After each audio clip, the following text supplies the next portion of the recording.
Bonjour à tous, bienvenue. Sport Value organise cet après-midi son troisième webinar. Je vous laisse le temps, comme d'habitude, de vous connecter avant qu'on commence ce moment d'échange. Vous pouvez dès à présent nous signaler par un petit message que tout fonctionne correctement.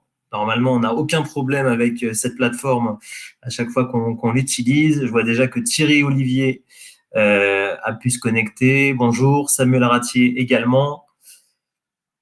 Thomas Berger aussi. Bonjour à tous. Troisième épisode du webinar de Sport Value, comme je vous le disais.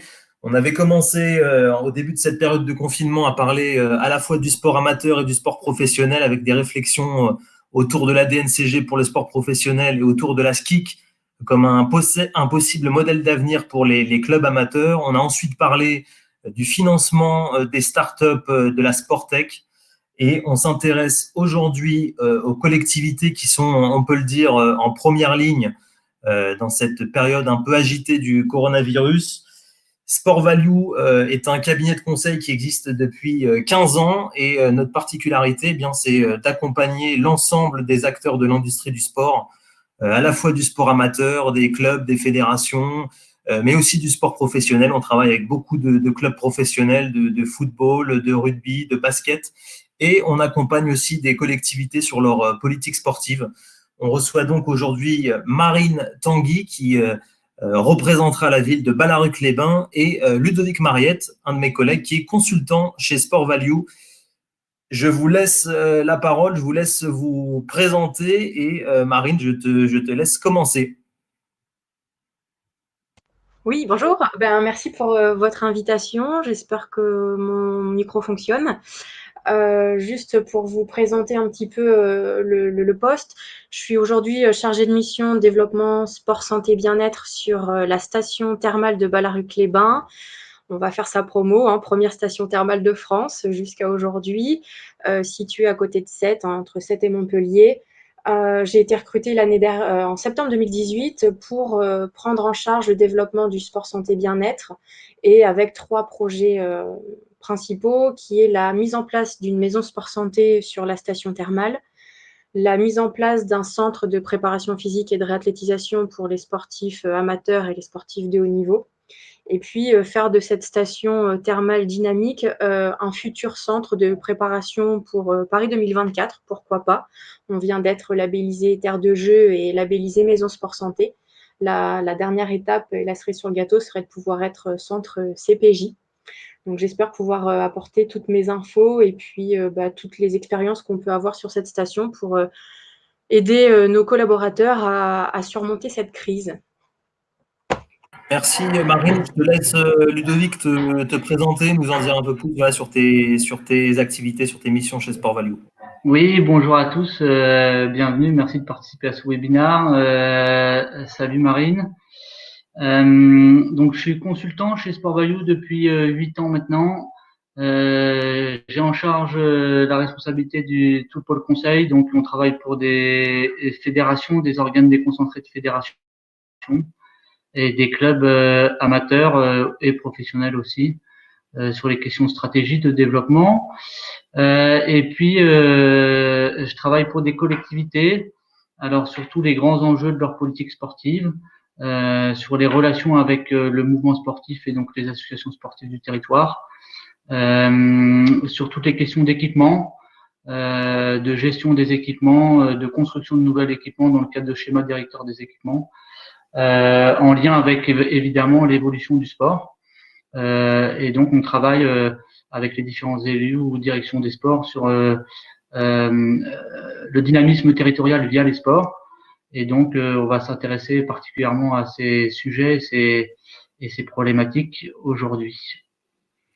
Bonjour à toutes les personnes qui viennent de nous rejoindre. Je vous rappelle qu'on prendra un temps d'échange évidemment à la fin pour répondre à vos questions. Donc n'hésitez pas à les poser dans la rubrique questions à la droite de votre écran. Première question justement qu'on pose et que je pose à Marine et Ludovic sur les actions qui ont été mises en place dans les collectivités à Balaruc en particulier et dans le reste de la France. Ludovic, tu nous donneras quelques exemples. Marine, je te laisse commencer sur Balaruc, sur la situation du terrain. Ok, juste pour vous mettre dans le contexte, c'est qu'aujourd'hui, station thermale donc fermée, ville fantôme, puisque toute l'économie tourne autour de tout ça. Et donc, il a fallu s'orienter, se préparer et puis proposer plein de petites choses. De mon côté, c'est plutôt sur le sport santé. On a essayé vraiment pour continuer cette action autour du sport santé, notamment la continuité de la maison sport santé, c'était vraiment de proposer aux associations sportives, à toute la population, à nos salariés au sein des thermes, aux salariés, les agents de la collectivité et aux salariés de l'Office du tourisme, tout un tas de petites actions autour du sport santé, comme les pauses actives en télétravail pour lutter contre la sédentarité et l'inactivité physique, proposer des séances d'activité physique à la maison sous forme de petites vidéos, ou pour celles et ceux qui n'avaient pas accès à Internet, leur permettre d'imprimer des documents et de les faire passer par les aides à domicile ou les infirmières, des documents avec des exercices d'activité physique adaptée à faire à la maison. On a l'Office municipal des sports aussi qui s'est mobilisé avec ses coachs, notamment des ETAPS ou des éducateurs sportifs, qui font des lives quasiment tous les jours sur leur page Facebook ou sur des sessions YouTube pour essayer de faire bouger un maximum de personnes à la maison. Moi, j'ai essayé de mettre en place aussi quotidiennement des questionnaires que je reçois de la part de l'ONAPS, de la part de l'université, pour faire prendre conscience aux personnes à la maison leur niveau de sédentarité et d'inactivité physique, et encore plus en cette période de confinement. Et ces petits questionnaires, tout le monde a joué le jeu et finalement, tout le monde s'est rendu compte que la sédentarité et l'inactivité physique étaient bien mises en place chez eux, donc ils ont essayé de changer tout ça.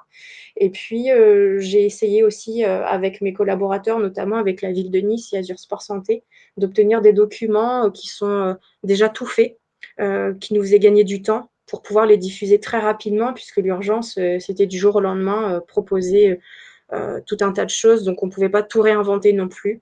Donc, j'ai un réseau sport santé qui est très collaboratif et ça nous a permis de diffuser beaucoup d'éléments très rapidement.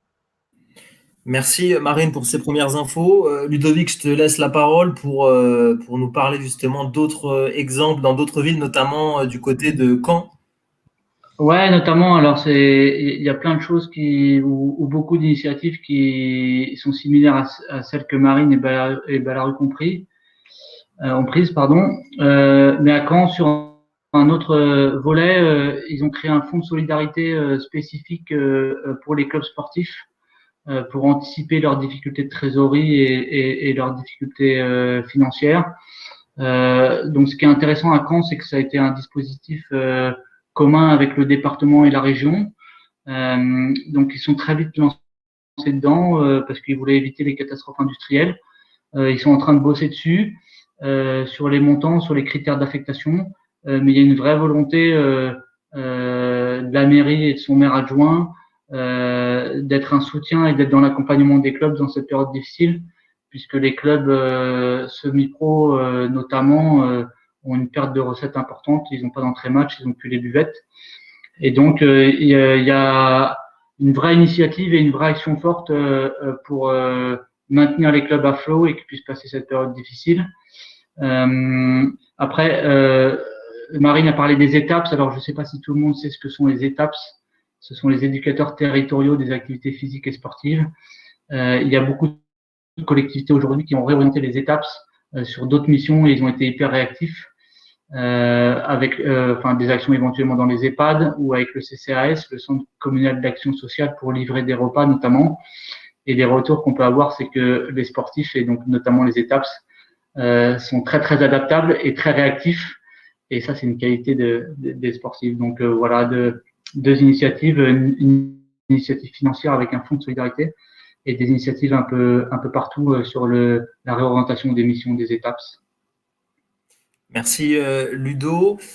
Question suivante sur ce que vous pensez de cette crise sanitaire pour le sport dans les territoires, impact et avenir. Marine, toi qui es sur le terrain au quotidien, qu'est-ce que tu peux nous dire là-dessus?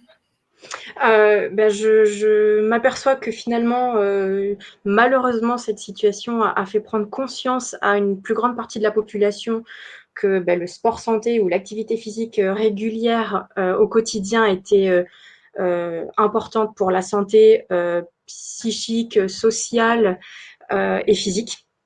Et que toutes les initiatives qui peuvent être portées depuis des années maintenant au niveau national, même voire international, ont explosé en si peu de temps et que finalement, tout le monde a vraiment pris conscience du fait de ne pas pouvoir sortir, que le confinement, c'était assez contraignant et qu'on avait quand même envie de... Enfin, en tout cas, le corps a besoin de se dépenser, surtout quand on est en télétravail, on bouge moins, on est sur l'ordinateur et en fait, on prend conscience que d'être dehors, de marcher pour tenir sa concentration, c'est primordial. Ce que je vois là, c'est que tout le monde commence à se bouger. Vaut mieux tard que jamais. Donc, c'est le positif que je vais retenir de tout ça. Mais c'est surtout aussi que nous, Bar-la-Rue-Clébin, sur les 3 projets que je vous ai cités tout à l'heure en début, aujourd'hui, tous ces projets-là sont en pause, sauf le projet Sport Santé. Étant labellisé Maison Sport Santé dernièrement, on n'a pas encore tous les financements nécessaires pour la mise en route globale de cette action. Mais je me dis qu'avec cette prise de conscience et tous les moyens qui ont été débloqués en si peu de temps, il serait peut-être temps de les mettre en place pour le développement du sport santé et de soutenir encore plus tous les acteurs qui sont en place depuis des années maintenant. Et que le sport santé, c'est pas que pour les malades. Malheureusement, aujourd'hui, on voit le sport santé en curatif. Mais si vraiment on l'avait encore mis plus de moyens dans le préventif, on n'en serait peut-être pas là. Petite anecdote, c'est que si on regarde les malades graves du Covid-19, les études actuelles montrent, mais je pense qu'on va avoir d'autres chiffres bientôt, on a 90% des personnes malades graves du Covid-19 qui sont atteintes d'obésité, surpoids. Malheureusement, c'est la maladie pathologie qui n'est pas encore reconnue comme une pathologie, mais une maladie métabolique qui est de plus en plus flagrante. On le voit aux États-Unis. Je pense que ça va être un des pays qui va être durement touché à cause de ça. Et l'obésité, elle est là depuis longtemps. Donc, pour moi, c'est l'urgence. Et puis, profiter malheureusement de cette situation pour encore mettre plus en avant les actions sport santé, activité physique adaptée et encore plus soutenir les maisons sport santé. Ludo, je te laisse compléter. Ouais, moi je vais dans le même sens que Marine. Je pense que tous ceux qui nous écoutent aujourd'hui, si on faisait un petit sondage et si on leur demandait qu'est-ce qui vous manque le plus, est-ce que c'est de regarder du sport à la télé ou est-ce que c'est de pratiquer du sport en extérieur ou avec vos copains ou vos amis ou vos proches? Je pense qu'il y aurait une très grande majorité, en tout cas moi c'est ce que j'observe, des gens pour qui c'est le sport qui se pratique qui provoque le plus de manque aujourd'hui. Donc, est-ce que va y avoir une prise de conscience que c'est ça le plus important? Moi, je le pense. Je pense qu'au sortir du confinement, si chacun devait choisir entre aller pratiquer son activité sportive ou regarder du sport pro à la télé, ben, comme je le dis, les Français se tourneraient majoritairement vers la pratique du sport. Alors moi, la question que je pose, c'est est-ce que ça va modifier les politiques sportives dans les collectivités? Je connais la réponse de Marine, enfin j'imagine bien. Je pense aux critères d'affectation des subventions pour les associations. Est-ce qu'elles vont être réorientées plus vers le sport santé plutôt que sur le sport compétitif? Est-ce que les créneaux affectés dans les équipements vont être réorientés aussi? Est-ce que les projets d'équipement vont évoluer vers moins de normatifs pour les fédérations et les compétitions et plus vers le sport santé? On peut le penser. En tout cas, moi, je le souhaite. Ouais. Si je peux juste rajouter, effectivement, c'est ce que tu disais, c'est que, et je vois qu'il y a avoir plus d'accès aux infrastructures sportives. La ville de Bar-la-Rue-Clébin a la chance d'être soutenue par l'activité économique thermale, donc forcément des moyens un petit peu plus importants qu'une collectivité sans une telle activité. Et l'objectif, nous, aujourd'hui, c'est qu'on a des infrastructures, je dirais pas dignes de haut niveau, mais pas loin, des terrains de beach, l'aménagement des pistes cyclables, des city-stades, un skatepark qui sont en accès libre. Et dernièrement, bien avant la crise, on met à disposition des associations qui dispensent des activités physiques adaptées, notamment au cancer, des infrastructures gratuites. pour que les patients puissent venir pratiquer. Et l'objectif de la maison sport santé, c'est bien évidemment de mettre en place un accompagnement, mais de permettre aux personnes d'accéder à une activité physique à moindre coût. Et c'est là le quid des subventions, des financements, c'est des gros projets. Et si on est les seuls à le porter en tant que collectivité, c'est sûr que ça ne marchera pas. Et j'espère sincèrement que ceux qui pratiquent aujourd'hui, qui sont des nouveaux pratiquants, suite à la crise, continuent et que ce n'est pas juste un effet de mode de confinement. On enchaîne, Marine, avec quelque chose dont tu as parlé. Ce sont les maisons sport santé. Et Balaric a la chance d'avoir été labellisé pour accueillir justement une de ces 138 maisons sport santé réparties à travers le pays. Est-ce que tu peux présenter le dispositif? Qu'est-ce que c'est concrètement? Peut-être que je vais laisser Ludovic expliquer un petit peu au niveau national, peut-être avant. Ouais, pas de problème, merci. Alors, aujourd'hui, il y a 138 maisons sport santé qui sont labellisées ou certifiées en France par le ministère des Sports. À peu près une par département en comptant les Outre-mer. Alors, concrètement, qu'est-ce que c'est? C'est soit une structure physique, soit une plateforme numérique. L'objectif, c'est quoi? C'est accueillir et orienter donc des personnes du territoire, évidemment, qui veulent débuter. Alors ça, c'est ça qui est important. Soit débuter, soit reprendre une activité physique et sportive dans le but d'améliorer leur santé et leur bien-être. Donc ça concerne qui? Soit des personnes en bonne santé qui ont aucune pathologie aujourd'hui et qui veulent préserver leur santé à l'avenir, soit des personnes qui sont affectées des ALD, donc des affections longue durée. L'objectif du ministère, c'est d'en labelliser 500 d'ici 2022. Et donc, l'avantage qui est présenté aujourd'hui par le ministère en étant labellisé ou en étant référencé, c'est que ça donne droit à un accompagnement méthodologique pour construire ces actions. Par contre, alors, Marine, tu le disais juste avant, il n'y a pas de soutien financier ou de subvention automatique. Et il faut faire une demande de subvention. C'est très incertain d'en toucher une et ça concerne pour le moment que la première année de fonctionnement. Donc l'objectif c'est vraiment ça, de la part du ministère des Sports, c'est de combattre le surpoids et l'obésité et de faire du sport une solution non médicamenteuse, comme on dit, pour faire de la prévention. Alors de la prévention, oui, et puis soigner éventuellement des maladies, puisqu'aujourd'hui, je pense que tous ceux qui nous écoutent n'ont pas à être convaincus que le sport est une solution pour sa santé, pour la préserver et pour la soigner. Voilà dans les grandes lignes le projet du ministère sur ces maisons sport santé. Marine, tu peux donc présenter le projet à Balaric. Pour compléter, c'est ce que tu as dit, c'est exactement ce sur quoi on s'est appuyé pour monter ce projet de maison sport santé.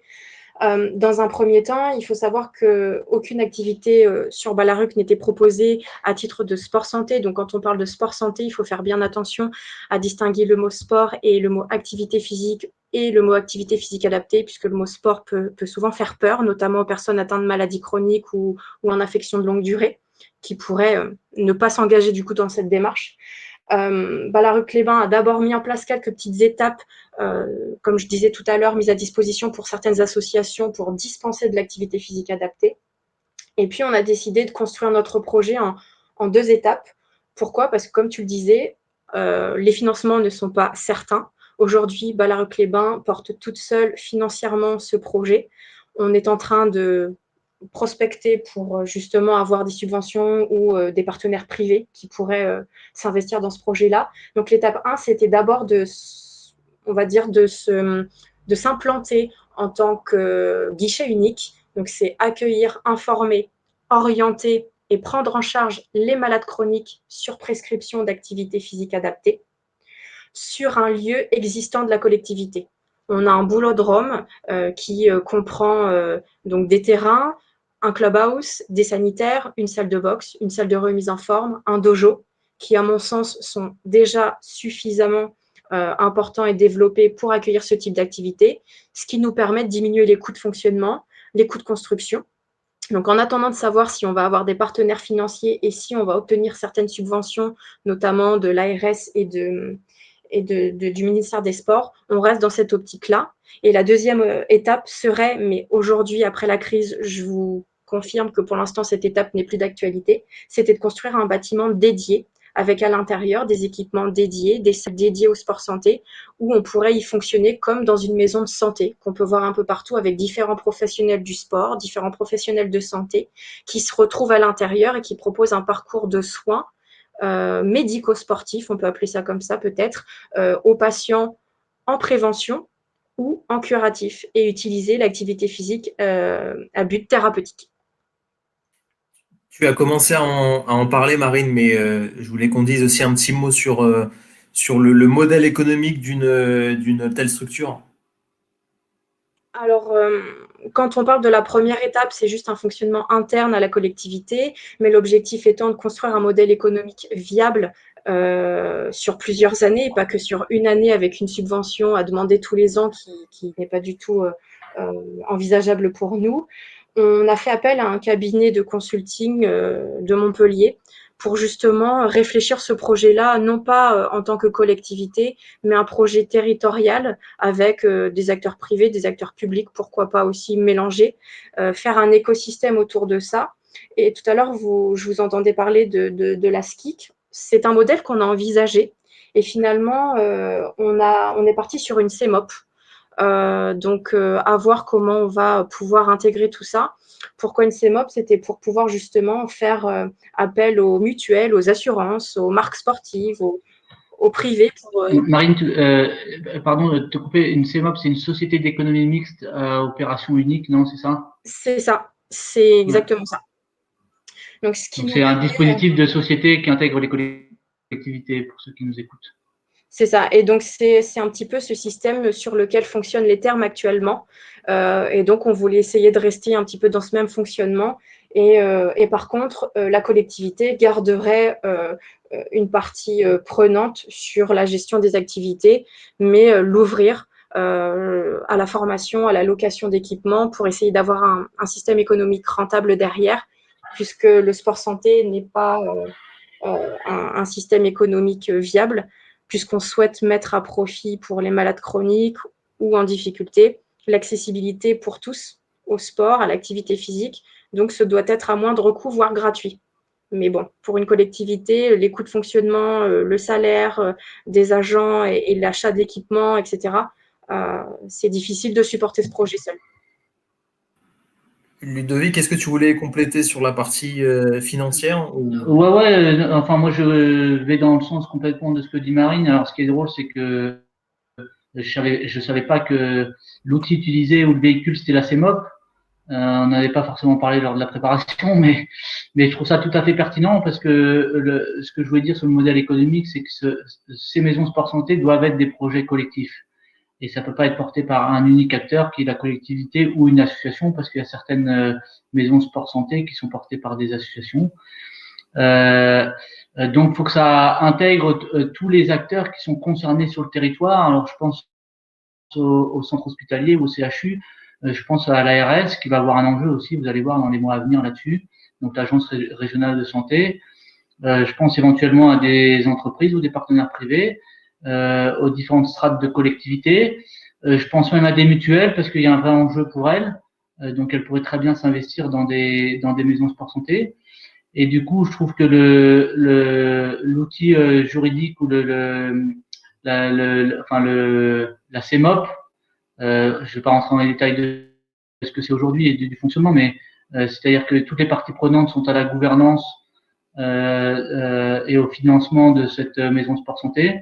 Et je trouve que c'est hyper adapté pour donner pouvoir et donner un œil sur les décisions à toutes les parties prenantes qui profitent de cette maison sport santé sur un territoire. Donc oui, projet collectif hyper important. Et donc il y a des outils juridiques qui existent comme la SKIC ou la CEMOP qui sont très très adaptés pour accueillir tous les financeurs et les personnes intéressées ou les parties prenantes.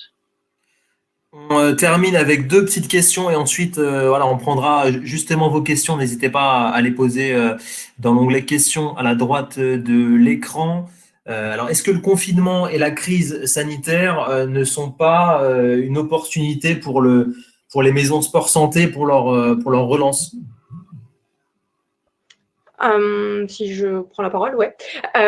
Oui, Je t'autorise, vas-y. merci. Pour moi, c'est bien avant cette crise, comme je disais tout à l'heure, le sport santé, c'était inévitable. Aujourd'hui, je fais mon heure d'activité physique quotidienne avec mon attestation qui m'autorise à aller à 1 kilomètre autour de chez moi. Je vois de plus en plus de personnes qui marchent, qui courent, qui prennent les vélos, qui font de la marche nordique. Et c'est des gens qui habituellement, je croisais très rarement durant mes footings. Et je me dis qu'il y a une prise de conscience importante, en espérant que ce ne soit pas juste un effet de mode. Je dirais l'État ou d'autres institutions étaient capables de débloquer de l'argent très rapidement sur tout ça. Donc, j'espère que ça va continuer pour justement à maintenir l'économie sportive, mais surtout toutes les initiatives qui, avant ça, avaient démarré et qui pourraient justement, par manque de moyens, bien avant la crise déjà, disparaître. Et si ça disparaît, s'il n'y a pas de soutien en maison de sport santé, qui peut le faire? Parce que les associations, c'est très difficile en ce moment, les clubs également. Et je me dis que oui, c'est une opportunité, il faut sauter sur l'occasion. On a le vélo qui montre un très bon exemple. L'économie autour du vélo a su prendre le train en route et puis faire du vélo, qui est une activité physique, un moyen de déplacement et puis peut-être le moyen de distanciation sociale. Je pense qu'il faut être inventif, optimiste et puis sauter sur les occasions et toutes les initiatives, les mettre en valeur. Ludovic? Oui, pour répondre directement à la question, moi je crois profondément que c'est une opportunité. La première raison, c'est ce qu'a dit Marine. Aujourd'hui, on se rend compte que les personnes en surpoids sont plus touchées par une pandémie telle que celle qu'on connaît aujourd'hui. Donc peut-être qu'il y aura plus de préventif sur ces questions-là et une prise de conscience. Et ensuite, c'est plutôt un clin d'œil, c'est que le cahier des charges du ministère pour la deuxième série de maisons sport santé à être labellisées a été lancé le 2 mai, donc il y a même pas une semaine. Et donc, en cette fin de confinement et un confinement partiel qui va se prolonger un peu pendant le mois de mai, les acteurs vont pouvoir avoir le temps de travailler leur projet et de se positionner sur cet appel à projet du ministère. On termine avec une question avant de prendre vos questions. Vous pouvez, je vous le rappelle, les poser à la droite de votre écran. Est-ce que, Marine, il y a eu des réflexions en commun au sein des départements, au sein des régions? Chez Sport Value, on est plutôt partant sur ce principe de travail. On est plutôt pour les échanges entre les acteurs, et ce webinar, c'est un peu dans cette logique-là. Alors, dans les faits, comment ça s'est passé? Est-ce que toi, tu as eu des échanges avec d'autres professionnels? Avant la crise, notamment sur la construction du projet Maison Sport Santé, on avait déjà créé un tissu au niveau de la région Occitanie hyper important, que ce soit dans le monde du sport, dans le monde de la santé et des organismes, notamment avec la Direction régionale jeunesse et sport. Mais dernièrement, encore plus, même si ça a été déjà mis en place, avec Ad-Hoc Sport Région Occitanie, qui regroupe tous les acteurs de l'économie du sport du territoire, qui organise, comme on fait là en direct aujourd'hui, des webinars, des sujets de réflexion. Et ce matin, par exemple, on était en réflexion sur le thermalisme, le sport et le tourisme en région Occitanie. Donc, j'ai été interrogée, puisque la station montre bien les trois intermédiaires. Et c'est vrai que ce soutien d'Ad-Hoc Sport, je le vois aussi surtout sur les startups qui sont en souffrance actuellement, mettent en place beaucoup de documentation, d'accompagnement et de relationnel, de mise en réseau. Et je pense que c'est hyper important. Je ne sais pas si ça existe dans toutes les régions, ces initiatives-là, mais en tout cas, Ad-Hoc Sport développe un sacré réseau, et la région Occitanie est assez présente dans tout ça. Ludovic, tu voulais compléter? Toi, peut-être aussi, tu as eu des retours, du terrain? Alors, pour répondre à Marine, je crois que ça n'existe pas malheureusement dans toutes les régions. Cette agence de développement économique Ad-Hoc, ou en tout cas pas de manière aussi développée et active. Ouais, il y a une initiative qui s'est mise en place très rapidement et qui est intéressante. Alors, il y en a plein d'autres, on pourrait pas toutes les citer, mais dans la région Grand Est, en plus celle qui a été le plus touchée par le Covid, ils ont mis en place très rapidement, ils sont mis autour de la table ou autour de l'écran en ce moment, entre la région, les 10 départements de la région et 149 EPCI, donc établissements publics de coopération intercommunale, donc les communautés de communes. Donc tous ces acteurs des collectivités, plus la Banque des territoires, et pour les associations et pour les entreprises, ils ont sorti 44 millions d'euros pour pouvoir les accompagner. Alors, c'est pas un don, c'est une avance qui est remboursable. Ça va de 5 000 à 10 000 euros d'aide et ça peut aller jusqu'à 30 000 euros. Alors, pour le secteur non marchand, c'est-à-dire toutes les associations sportives. Donc, ils ont mis en place un processus hyper rapide et hyper agile qui intègre et la région et le département et la communauté de communes sur laquelle est la structure. Et donc, ça a été mis en place très très rapidement. Et comme tu disais, on aime bien les projets communs, les projets partagés, les réflexions collectives. Et donc là, que la région, les départements et les communautés de communes soient tous ensemble autour de la table, ça a permis de mettre en place quelque chose de conséquent très rapidement. Et c'est une belle initiative de Monsieur Rotner qu'on connaît par ailleurs.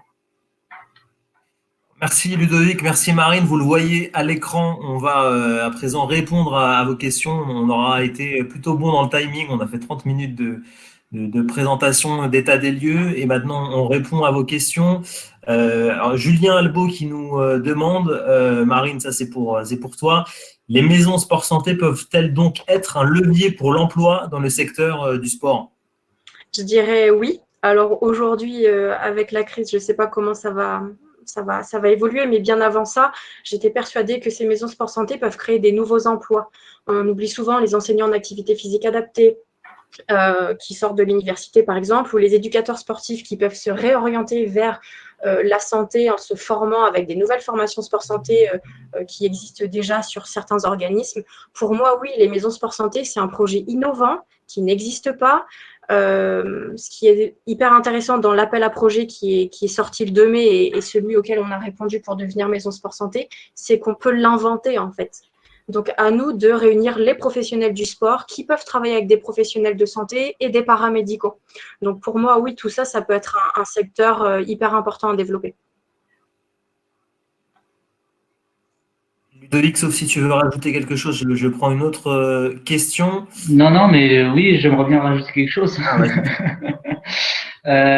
ouais. Moi je suis convaincu que c'est un levier de développement de l'emploi parce que de toute façon cette demande de pratique d'activité physique pour la santé, elle a déjà explosé et elle va continuer à exploser. Et donc il y a vraiment une demande et je pense que les opérateurs publics vont être encore plus en demande de faire pratiquer du sport à leurs administrés sur leur territoire via ces maisons sport santé. Donc, moi, si j'étais aujourd'hui étudiant en STAPS et je devais choisir une orientation, je choisirais plus le sport santé, le sport bien-être que le sport de compétition, parce que je pense qu'il y aura plus d'opportunités d'emploi dans les années à venir. Et si je peux juste préciser, c'est que c'est devenu un enjeu de santé publique majeur, l'activité physique adaptée à but thérapeutique, et qu'aujourd'hui, la première cause de mortalité évitable dans le monde, c'est la pratique d'une activité physique pour la santé. Donc, je pense que malheureusement, notre population vieillit de plus en plus longtemps, mais de plus en plus mal, en moins bonne santé. Donc, le rôle des maisons sport santé, c'est de faire vivre notre population de plus en plus longtemps, mais en meilleure santé. Donc, on a tout à jouer. Exactement, et de manière autonome. C'est ça. Je prends une autre question de Thomas Berger. Les collectivités ne pourraient-elles pas faire appel aux entreprises présentes sur leur territoire pour les aider à développer des projets sportifs pour leurs salariés? Donc là, on est plutôt sur les échanges collectivités, entreprises privées. Est-ce que, Marine, vous avez, vous, sur le territoire, des échanges comme ça avec des entreprises? Oui, c'est une des cibles sur lesquelles on va se baser aussi, c'est pour aller chercher des financements. Pourquoi pas proposer à une entreprise qui peut financer une partie du projet de délocaliser nos enseignants en activité physique adaptée pour développer du sport en entreprise chez eux. parce qu'on a beaucoup de demandes de salariés aussi au niveau des termes et au niveau des agents de la collectivité, c'est de mettre en place une activité physique avant, pendant ou après le temps de travail. On est encore en train d'y réfléchir sur nos infrastructures sportives, bien évidemment, encadrées ou autonomes, à voir selon le niveau de pratique de chacun. Mais oui, on a tout intérêt à s'appuyer et c'est là la nouvelle. Est-ce que vous me connaissez? Vous m'entendez? Oui, on t'entend. Oui, très bien. On t'entend, Marine. Ah, j'ai l'impression qu'on l'a perdu. Première fois On a perdu Marine. première fois que ça nous fait ça, Ludovic, mais elle va revenir. ouais, vas-y.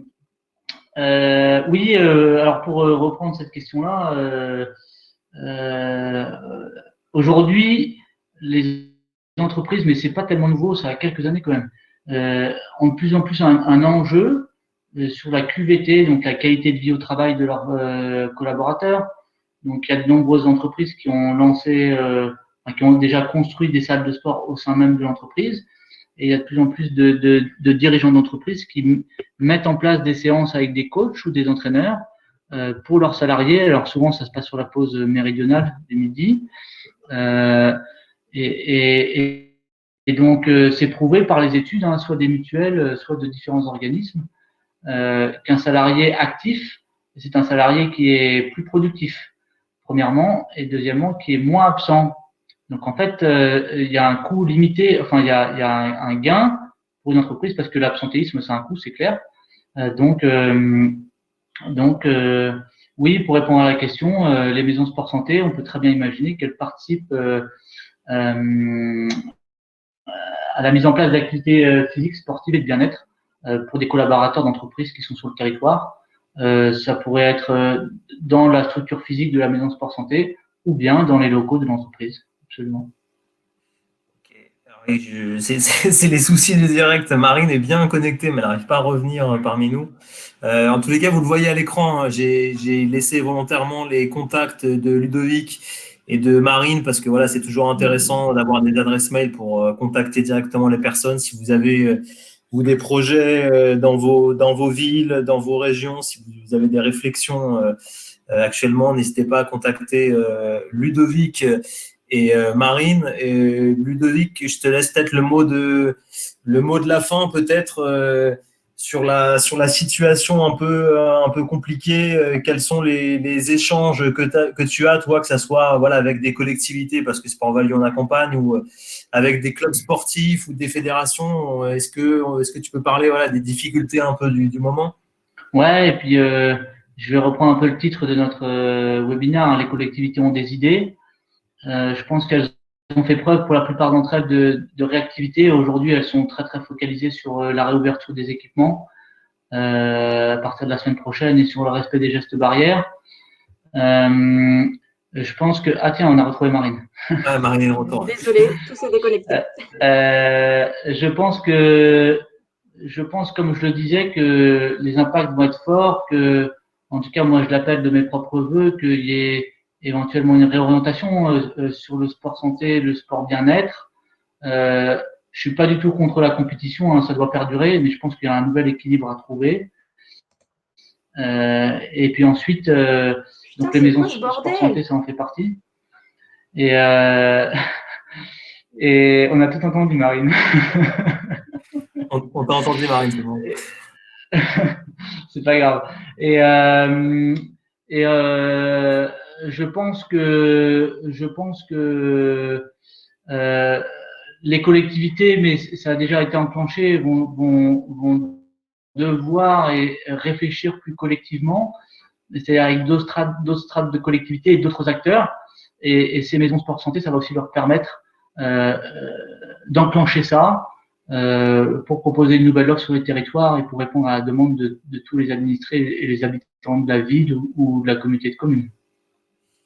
Ludovic, merci. Marine aussi, merci d'avoir été avec nous, même si là on t'a perdu sur les dernières minutes. Et merci à vous d'avoir participé à ce troisième webinaire. On vous donne rendez-vous dans quelques jours pour un nouveau sujet. On essaye en ce moment chez Sport Value bien de présenter un peu nos expertises et d'apporter un peu de la valeur ajoutée sur sur différents sujets. Je vous l'avais dit en introduction, le sport amateur, le sport professionnel, les startups récemment et aujourd'hui les collectivités. Donc, on continuera comme ça à proposer des contenus sur tout l'écosystème.